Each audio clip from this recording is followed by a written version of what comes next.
Welcome back, y'all, to another episode of Hip Hop Baby's album review. The host, Dad Lee.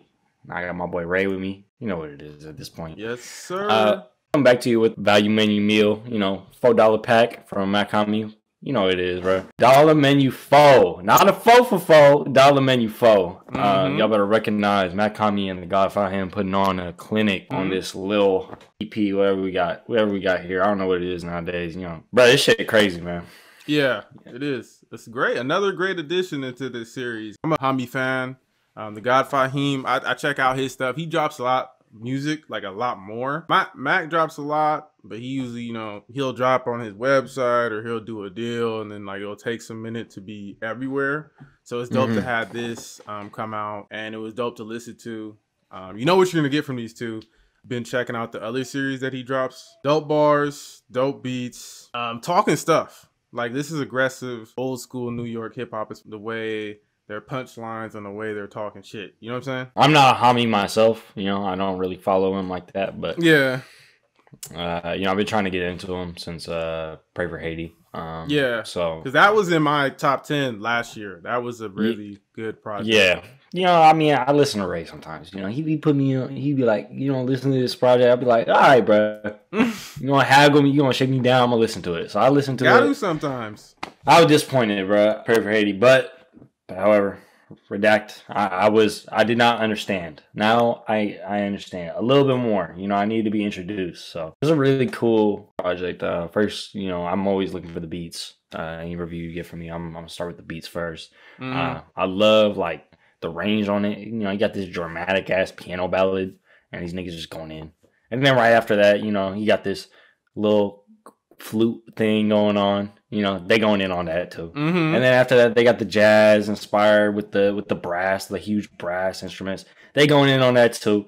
What else they got? Yeah. They got these grungy ass New York beats. It doesn't matter. You give them a beat, they can kill it. And I love Mach-Hommy's been showing his range recently. He popped up on KG9's EP on the song. I think it was titled "Pray for Haiti." You know, he's really pushing for that year, and that was dope. That was over like, you know, electronic beat. He did some singing. And I like that he knows how to mix up the vibe, but still keep it his vibe. He's not singing about something that feels weird, or he's doing it in a way that feels like he's hella processed. It's still Mach-Hommy, you know? Yeah. Another thing I really like is like the chemistry on the project. I mean, it's apparent from the first song, right? You get Mach-Hommy, who's just super mysterious nigga who's going to give you some crazy ass flow and just say some eloquent words, right? And then you got the guy Fahim, who is very plain, very emphasis heavy, and likes to like deliver a solid punch with every line. So it's different, the yin yang type thing, but it works really well. I like how my ear has to flip from like just normal basic like boom bap type sound to like, you know, some dude who's really just like, he's like a prophet on a beat. Yeah. I'm like, bro, I gotta slow this down. I gotta rewind a couple times to catch everything. Yeah, he's unique. Yeah, especially because you can't find his lyrics online. You know, you have to literally listen and go out your way to find quotables and pick them out word for word, or at least what you can hear. Because sometimes he does say things fast, or the enunciation or the mastering can throw you off. But yeah, when it clicks, it clicks, like when everything works the way it's supposed to, it's perfect style for the voice and everything they do. Yeah, bro. The enunciation for sure, bro. I'm like, what's up with this nigga's accent, bro? I can't understand a damn thing he's saying sometimes. You really trying to get into like what his verse is saying, and like he will like throw off like the last part of the word, and like he just won't say it. Yeah, like I'm trying to look up what you're saying right now. I can't figure it out, bro. You know, I mean, shout out Mach-Hommy for DMCAing and all his lyrics off of Rap Genius. I mean, make me actually do some hard work, some homework, bro. I appreciate that. My mentals, they appreciate you. I mean, that's cool though, because sometimes people put BS on those websites, you know, or the lyrics are wrong. So I guess if you want to know his lyrics, if you can contact him, you can ask him, or you figure it out yourself just by listening. They have this lane, like he has this lane sewn up. He's been doing it for a while. Like I said, he's able to release his projects on his websites for a very extreme premium cost, but because people know what he brings to the table and what his work ethic is. He's like one of those internet pioneers as far as like, you know, he's found a way to hustle and make money off music in this age. I was going to say another thing that goes back to that is him taking his lyrics off of Genius and stuff like that. He promotes other stuff that Mach-Hommy promotes, whether it's like his lucrative prices for his physicals and stuff, or his merch, something like that. It leads to all leads back to community, right? You know, his community, his rap community, his fans. You want to know what the lyrics are? Go ask one of his fans, bro. Or go talk to somebody about it. Go out in the real world. Go find a way to download his projects that are like really hard to find, or like, you know, you got to pay a really premium price. And I respect that, especially when, you know, you keep dropping projects like this. Like you said, out the get go, Gastronomy, or I think it's Smoking Kiki, Lonnie. Out to Euro Drew. They always been working together. It's dope to see them, you know, continue to work together. I think he was really the only feature. He's really the only feature because the God Fahim, you know, they're basically collabing on this tape. You know, it was the only one, but it was a good feature, bro. He pops up twice too, and both times I feel like if you're gonna rap with these guys, you gotta kill it. And I feel like he did a good job on. Also, I think he popped up on Food Grade. Yeah, Food Grade. Yeah, he popped on Food Grade. I think he did a good job. He blended in pretty well on that track. They were doing a certain like rhyme pattern, and he like kind of just copied it and went.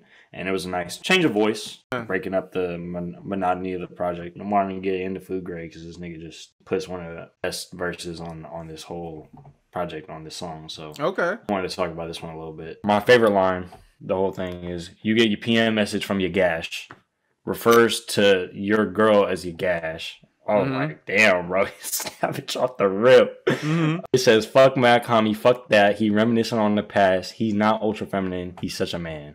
Fuck him. I was going to say, what is this line to say to you, and what does it reflect about our current temperature in society, what we be talking about with in regards to masculinity and femininity? I feel like with a lot of these old school rappers, or like these rappers that carry on the old school moniker or do this sound, they rap about a man's man stuff, like as far as like they'll talk about how they're the man, how they're leading charge, how they're calling these plays, or how they're, you know, the best of their best. They're bragging about their mic skills and stuff. And sometimes they say lines that, you know, ain't the most forward thinking, or they are the most, you know, acceptant, or, you know, PC, and that can offend people. But a lot of times it's just them expressing their opinion, or that's the way they think at the time. I think sometimes with Mach-Hommy, I've noticed this, you know, you try to show people his music and he talks about a lot of things that you might not connect with, or you don't understand, because he's talking at you from like almost, I wouldn't say an old head, but yeah, you know, as a younger person, it does come off as an old head thing. So, yeah, it comes off as an old head, especially because, you know, think differently sometimes. And I think that's why he stands up for that sometimes. Yeah. And some of these other rappers do, you know, too. Yeah, man. I think that basically what I was just trying to get at is this like rejectance of masculinity as a whole. It's like, can't criticize it, bro, if you don't even indulge on it, right? So you gotta know the ins and outs of it. And I think that like a lot of that discourse about, you know, toxic masculinity, it's good discourse. However, what we should be doing is studying masculinity, talking about masculinity, because I feel like a lot of the stuff, it could be feminine too. But, you know, the way that the power structures work and all that, you know, it's deemed masculine. And then some dudes just be saying stuff that they really aren't educated on. They don't be talking to people about these types of things. You can't really just denounce somebody because they said something that's like taught to them in a certain type of environment and they didn't have a chance to learn. To educate people, you gotta open up. You can't just be saying, you know, fuck him, he's such a man. I mean, I appreciate him for this line. That line was dope. He expressed himself in a way that was easy to understand, and I feel like, you know, that's why he's different. I feel like that's why these rappers that are doing this sound, they have a core fan base, because they really say what they want to say. They express themselves how they want to express themselves. They're not really worried about cancel culture like someone like Kendrick has touched on, like it's starting to censor the artist and they can't really express how they feel about certain topics, and that limits what music you can make. People like Mach-Hommy are able to drop projects whenever they want over these beats that are eclectic. They have cryptic lyrics. They talk about whatever they want to talk about. They can say whatever they want to say for the most part, and it works. You know what I'm saying? And I think it's a hustle that needs to be studied. Like the dollar menu, the reason why, you know, even the title track of this project, you're getting the value. You're getting the bang for your buck. You're getting all these tracks, you're getting what it's worth, and it's a short project, but it's two of the best putting together just some tracks that cool. It's not like a big concept necessarily. It's nothing crazy, but what you're getting is some dope tracks to get you through the year if you're really into this sound. You feel me? Yeah, I liked how he finished off that verse too. You know, he kept going with, you know, the fuck you type energy. He was talking about dudes watching him on the gram and shit, stalking him on the gram, and how he lives rent free inside their head. I thought that was a cool line. They stalking his money, he lives rent free. They giving him more money, bruh. Essentially, they giving him more bands. by letting him live rent free in his head. Like that was clever. Another song that I really liked, I know you really liked, was the Exploded or Exploded. Hey, it's extended. It's extended. Extended. That's 10. Bruh. Or exploded, but I say extended. That's why extended.